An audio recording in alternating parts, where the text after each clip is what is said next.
Oke, bismillahirrahmanirrahim. Assalamualaikum warahmatullahi wabarakatuh. Izin memperkenalkan diri, nama saya Ahmad Lutfi dengan NIM 2351440001 dari kelas 3A Prodi Keuangan Syariah.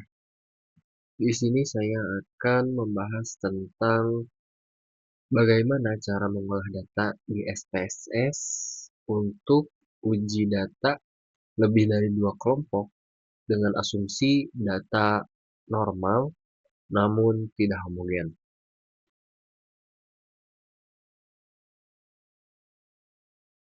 Baik, sebelum kita memasuki tutorial atau praktek datanya, di sini saya akan menjelaskan terlebih dahulu teori sedikit nih teori.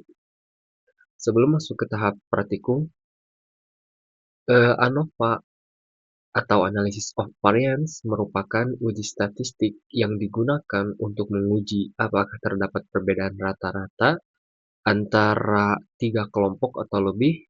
Sebagai contoh, kita ingin mengetahui apakah terdapat perbedaan rata-rata nilai ujian antara tiga metode pembelajaran yang berbeda.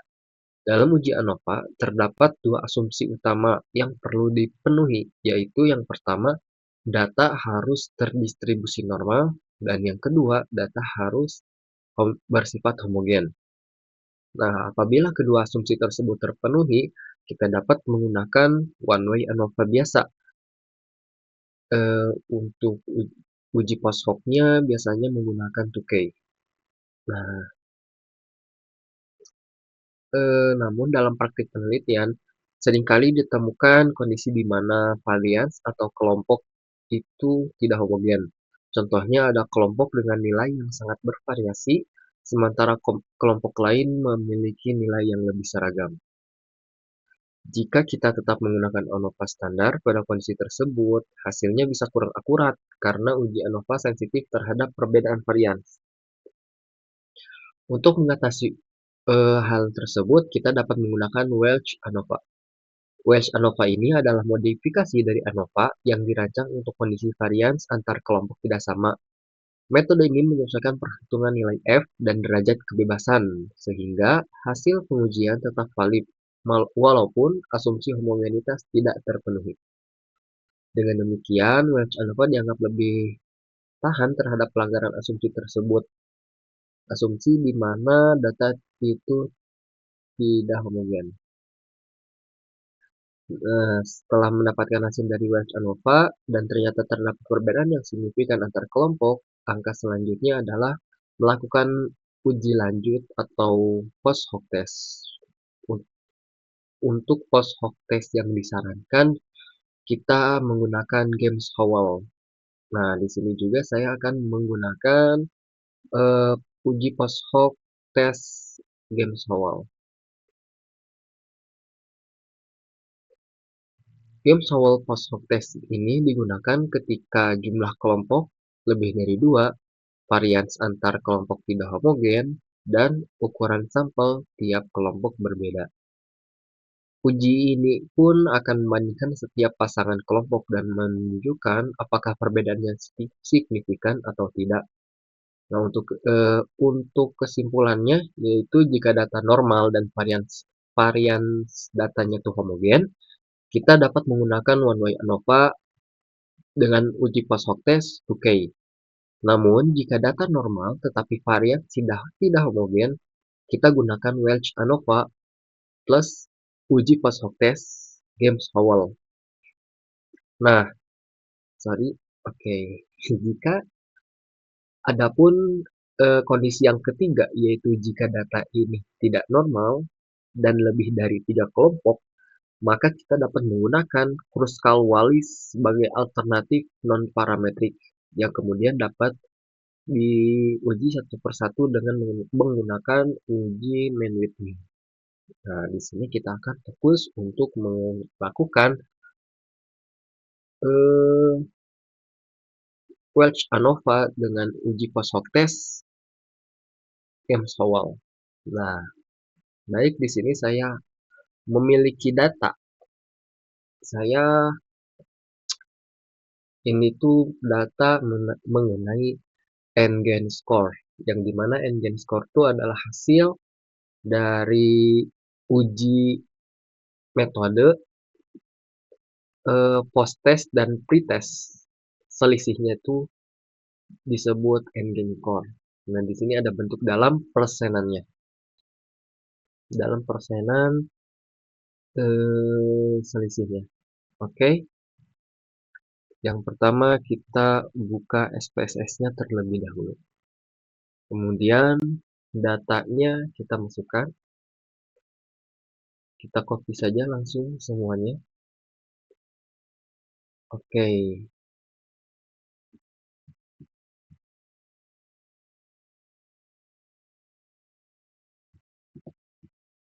Nah, setelah di copy, di sini saya untuk variabel keduanya ini saya langsung di 1, 2, 3 agar memudahkan untuk dilabelkannya. Sebelumnya di sini kita ganti nama terlebih dahulu. Variabel 1 itu score, N-gain score.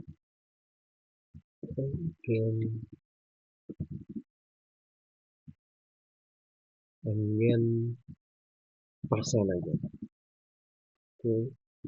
Untuk variabel keduanya di sini kita ganti dengan kelompok. Oke. Desimalnya kita nolkan. Untuk values kita untuk values di sini ada titik 3, kita pencet, lalu kita masukkan value yang tadi nomor 1, kita labelkan dengan kelompok rendah. Maksud kelompok rendah ini tuh kelompok yang dimana persiapan untuk tesnya itu rendah. Oke, yang kedua ini kelompok sedang, yang dimana kelompok yang persiapannya itu sedang. Oke, yang ketiga kelompok tinggi. Ini kelompok yang sudah memiliki persiapan untuk tes. Kita oke. Untuk measure yang pertama scale, yang kedua nominal. Nah,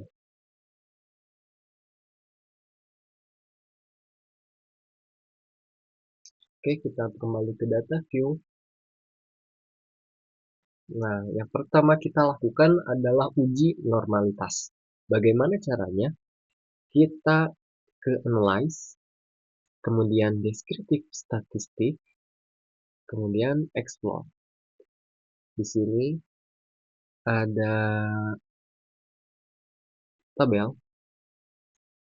Kita masukkan dependent list di atas dan kelompok di bawah.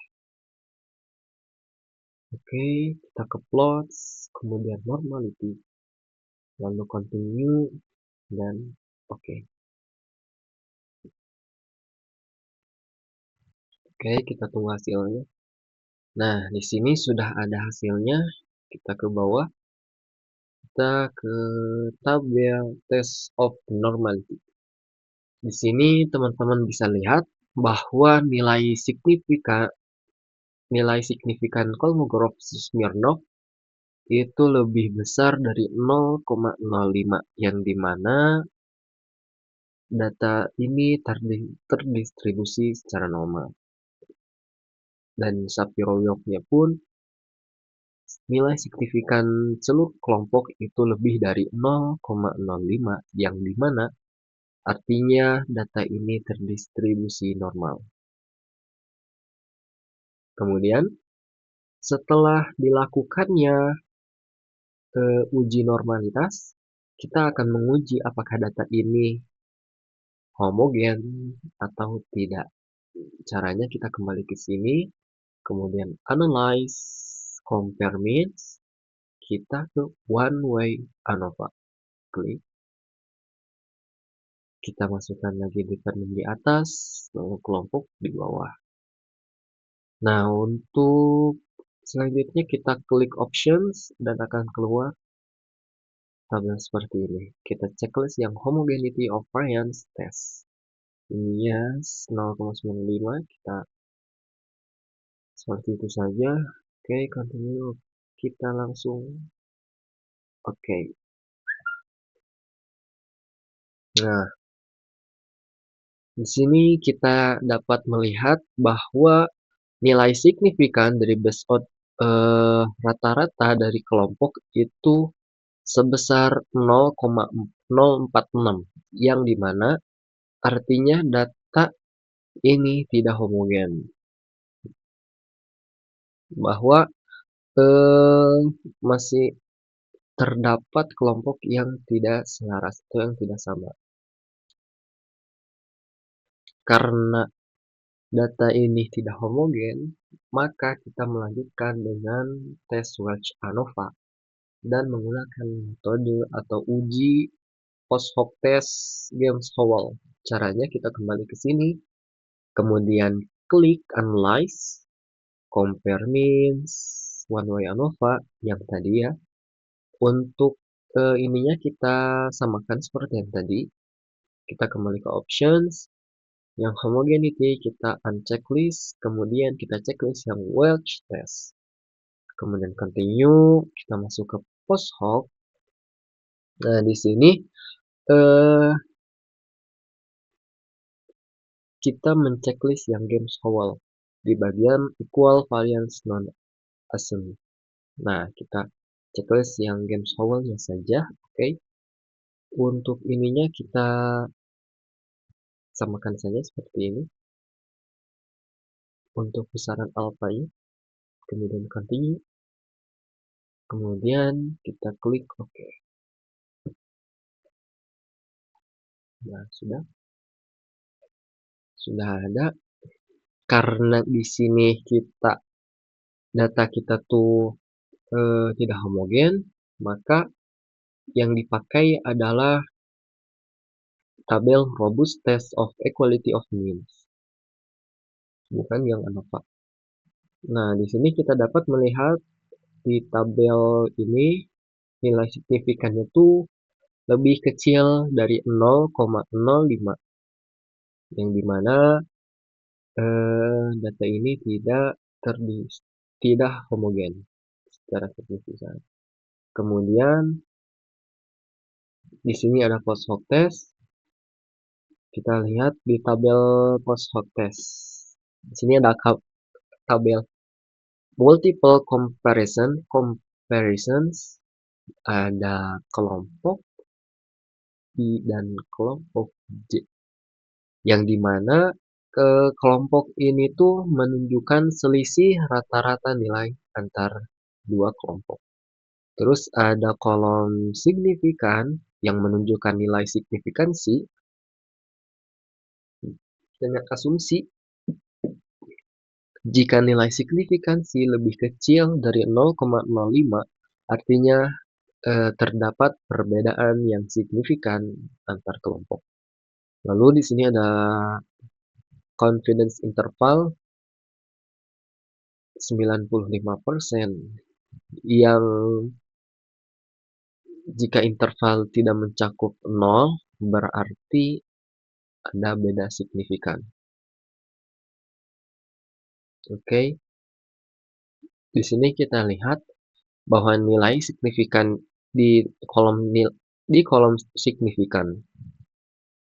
Kita lihat kelompok tinggi memiliki nilai signifikan 0,07, yang di 0,007 yang dimana lebih kecil dari 0,05. Artinya kelompok tinggi memiliki perbedaan yang signifikan terhadap kelompok rendah. Lalu yang kedua ada di sini, nilai signifikan kelompok rendah terhadap kelompok tinggi. yang artinya kelompok rendah memiliki perbedaan yang signifikan terhadap kelompok tinggi. Untuk sisanya, tidak ada perbedaan yang signifikan. Nah, teman-teman untuk lebih mudahnya, kita juga bisa lihat dari mean difference atau rata-rata perbedaan kelompok I dan J itu ditandai dengan tanda bintang. Ini di sini juga ada keterangannya, perbedaan rata-rata yang signifikan at the 0,05 level. Itulah. Oke, di sini ditandai dengan bintang. Oke, teman-teman. Berarti dalam data ini, kelompok yang memiliki perbedaan yang signifikan itu terdapat di kelompok rendah dengan kelompok tinggi. Mereka memiliki perbedaan yang signifikan. Oke, sekian dari penjelasan saya yang telah saya jelaskan tadi dan telah praktekkan. Semoga ilmu yang saya sampaikan ini dapat bermanfaat untuk teman-teman semua. Mohon maaf bila ada kesalahan. Terima kasih sudah menonton.